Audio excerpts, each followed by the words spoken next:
한 주 동안의 자동차 업계 이슈를 돌아봅니다. 오토커넥트에서 제공하는 주간 카이돌. 안녕하세요. 오토커넥트 박창규입니다.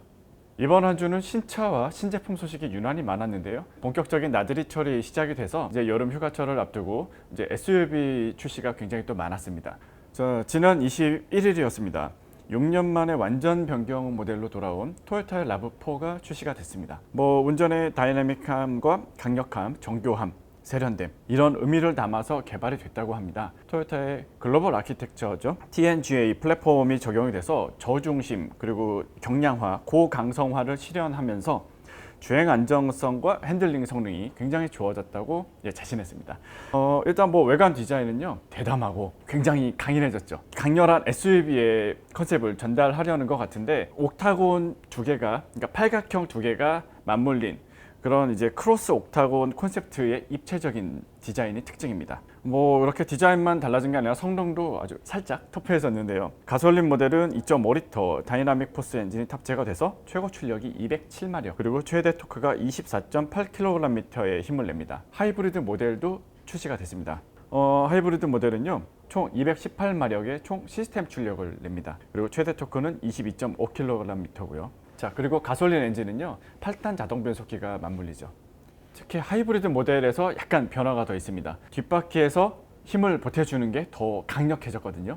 기존에는 60% 정도였는데 지금은 80%까지 힘을 더할 수가 있습니다. 모터 토크가 30%가 더 강해졌다고 하죠. 46구동 모델 같은 경우는 트레일 모드라는 게 탑재가 됐습니다. 그 버튼 하나만 누르면요 험로 빠졌을 때 험로에서도 충분히 탈출할 수 있는 그런 기능인데 저도 체험을 해봤습니다만 굉장히 재밌습니다. 그러니까 일반 모드에서는 탈출하기 어렵지만 험로 탈출이 이제 용이해지는 그런 기능이 탑재가 됐습니다. 외에도 첨단 운전자 보조 시스템이 대거 탑재가 됐고요. 차의 가격이 3,500만 원대부터 시작해서 4,580만 원대까지 그렇게 세 가지 트림으로 국내에 출시가 됐습니다. 자, 혼다도 소형 SUV를 내놨습니다. HR-V인데요. 이 차는요 스타일을 좀 가다듬고 편의 장비, 안전 장비 조금씩 더 업그레이드해서 상품성을 높인 게 특징입니다. 일단 앞쪽엔요 다크 크롬 그릴이 이 차의 스포티함을 좀 더 강조해주는 그런 요소고요. 그리고 이제 헤드램프는 이제 프로젝션 타입이 적용이 됐고요. 그리고 범퍼 아래쪽 주간 주행 등은 LED 램프가 탑재가 됐다고 합니다. 그리고 실내는 이제 더블 스티치로 마감된 이제 실내 가죽이 또 특징이고요. 그리고 이제 어깨 선과 쿠션을 좀 개선해서 시트의 안락감을 좀 더 개선을 했다고 합니다. 수동 변속이 가능한 패들 시프터가 추가가 됐다고 합니다. 운전대 뒤에 변속기가 있어서 이 차가 CVT가 들어가는데요. 무단 변속기잖아요. 단이 없는데도 7단 자동 변속기처럼 변속할 수 있는 그런 기능이 또 탑재가 됐다고 합니다. 기아차가 지금 아주 야심차게 준비하는 게 있죠. SP2라고요. 서울모터쇼에서도 공개가 됐었습니다. 이제 작지만 이제 클래스에서는 우리가 최고다. 이제 그런 슬로건을 내걸고 지금 차를 계속 개발을 하고 있죠. 이제 그 차에 대한 관심이 굉장히 많은데 23일에 실내 렌더링 이미지가 공개가 됐습니다. 그래서 시트 재질이나 이제 소재 이런 차별화에 중점을 뒀던 기존 자동차들과 다르게 이제 디자인에서부터 좀 파격적으로 접근하겠다 이렇게 강조를 하고 있는데요. 근데 이러면 가격이 많이 오르지 않을까 그런 생각도 좀 듭니다. 그리고 이제 이렇게 고급스러움을 좀 추구하는 이유가요. 싼 차는 작은 차, 그리고 작은 차는 이제 젊은 사람 탄다. 그러니까 싼 차는 젊은 사람 탄다. 이런 공식을 좀 깨기 위한 거죠. 그러니까 고급스러운 소형차도 이제 존재할 수 있다. 기아차가 추구하는 방식이고요. 구성품의 경계를 매끄럽게 처리하는 심리스 디자인 그런 테마로 이제 적용이 됐고요. 눈으로 봤을 때도 고급스러운데 직접 만졌을 때도 고급스러운 이제 그런 두 가지 감각을 모두 다 만족시킬 수 있는 그런 차를 표방하면서 이제 개발이 됐다고 합니다. 쌍용차도 티볼리의 페이스리프트 모델 출시를 앞두고 있죠. 새로운 티볼리의 이름은 이제 베리 뉴 티볼리인데요. 새로운 이름처럼 이 회사 최초로 가솔린 터보 엔진을 탑재했다고 합니다. 일단 외관 디자인은요. 뷰티풀 코란도의 특징이었던 이제 그런 여러 가지 디자인 요소에다가 조금 더 선을 넣어서 그런 독특한 이미지를 연출을 했다고 하는데 이것도 직접 봐야지 알 것 같습니다. 실제로 보지 않고서는 이 차를 차 디자인을 가늠하는 게 약간 어렵거든요. 근데 이 차는 디자인 바뀐 게 저는 이제 좀 걱정이 되긴 하는데 실제로 보면 또 다를 것 같기도 합니다. 일단 이 차는요, 뭐 가솔린 모델이 수동 변속기 기준으로 1,668만 원부터 시작한다 이렇게 발표가 됐고요. 그리고 이제 디젤 모델의 이제 최상위 모델이 2,580만 원 정도, 출시가 6월 4일로 예정이 됐습니다. SUV 계속 출시가 됐다고 말씀드렸는데, 와, 이제는 SUV용 타이어도 이제 출시가 됐습니다. 고성능 SUV용 타이어인데요. 미슐린 파일럿 스포츠 4 SUV라는 타이어입니다. 미슐린 코리아가요, 4가지 종류의 타이어를 이제 국내에 출시했는데, 이제 그 중에서도 이제 SUV 타이어가 굉장히 관심을 많이 받고 있죠. SUV의 특성이 차 중심이 높고요. 그러다 보니까 이제 옆으로 가해지는 그런 힘이 또 굉장히 또 많이 타이어에 걸리게 되거든요. 그러면서도 이제 무거운 짐을 싣고 다니니까 그런 하중 능력, SUV의 특성을 잘 살린 그런 제품이 또 이제 출시가 된 거죠. 그러면서도 이 파일럿 스포츠라는 이름처럼 스포츠가 들어갔으니까 스포츠 주행 성능도 또 기본적으로 이제 탑재가 됐다 이렇게 보시면 되고요. 그리고 고성능 SUV가 워낙에 출시가 많다 보니까 그런 차들에게 잘 어울리는 이제 그런 타이어가 이제 새로 나왔다 이렇게 정리를 할 수 있겠습니다. 그래서 국내에서는 17인치부터 23인치까지 총 40개의 규격으로 출시가 됐다고 합니다. 자, 그리고 이제 현대모비스 투명 우산이 이제 올해 100만 개를 돌파한다고 합니다. 왜 갑자기 우산 얘기냐면요, 현대모비스가 사회공헌 활동으로 아이들에게 투명 우산을 나눠줬거든요.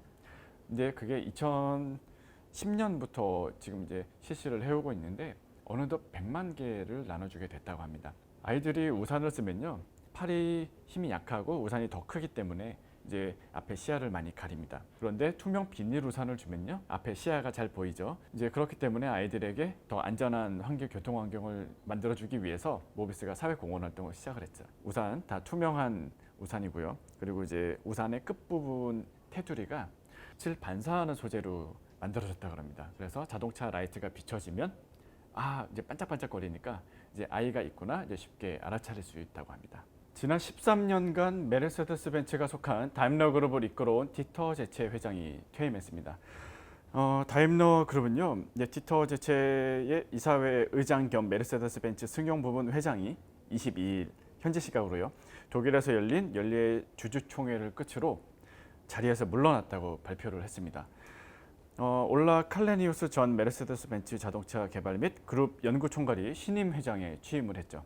그래서 재밌는 광고도 있었습니다. 많이들 보셨을 거예요. BMW가 디터 제체 회장의 퇴임을 좀 아쉬워하면서 좀 약간 그 업적을 기리는 그런 광고 영상을 만들었는데요. 동료들에게 막 축하를 받으면서 S클래스를 타고 이제 집까지 가는 그런 장면이 있었고, 그리고 이제 집 차고가 열리면서 멋있게 한 대 차가 나오는데 그 차 BMW i8 로드스터였습니다.